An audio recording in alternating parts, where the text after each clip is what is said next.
राष्ट्रीय अध्यक्ष जेपी नड्डा ने जनता को संबोधित करते हुए कहा कि कांग्रेस और इंडी गठबंधन हमारे एससी, एसटी और ओबीसी लोगों का अधिकार छीनकर मुस्लिमों को देना चाहते हैं। यही इनका छिपा हुआ एजेंडा है। कांग्रेस के घोषणा पत्र में भी तुष्टीकरण स्पष्ट दिखाई दे रहा है। Particularly the Muslim minority are empowered to share equitably in the fruits of development. They must have the first claim on resources.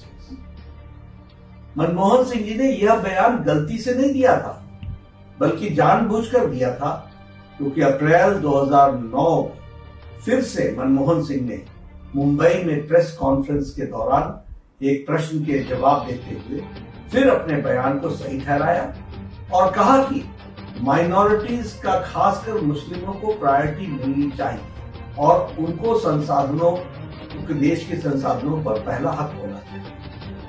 Sachar committee की रिपोर्ट के माध्यम से गलत बयानी की गई और मुसलमानों की हालत दलितों से भी खराब है, ये कहा गया। मतलब यह है कि कांग्रेस पहले से ही आधार बना रही थी कि येन केन प्रकारेण मुस्लिम को एससी, अनुसूचित जाति घोषित कर मुसलमानों को एससी आरक्षण की वैधता दिला दी जाए। कांग्रेस की एससी, एसटी और ओबीसी के अधिकारों पर डाका डालने की यह आदत बहुत पुरानी है।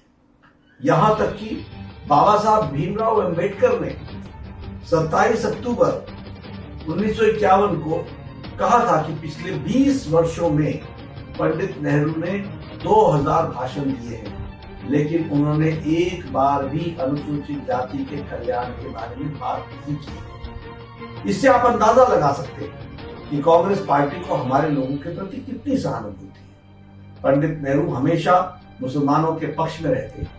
मैं नहीं चाहता कि मुसलमानों की उपेक्षा, कदापि हम नहीं चाहते कि मुसलमानों की अपेक्षा, लेकिन मैं यह जरूर चाहता हूं कि मुसलमानों को अन्य समुदायों की कीमत पर अनुचित लाभ नहीं उठाना चाहिए। जिन्हें अधिक सुरक्षा की आवश्यकता है, उन्हें ही लाभ मिलना चाहिए।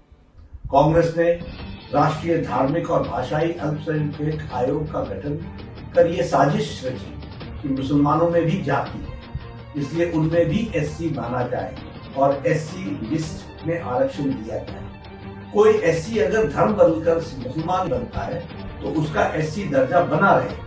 साथ ही ओबीसी के 27% से 6% काट कर मुसलमानों को आरक्षण दिया जाए। कांग्रेस ने कोर्ट के कानून को बदलकर एएमयू, जामिया मिलिया जैसे संस्थानों में एससी, एसटी, ओबीसी रिजर्वेशन को खत्म किया।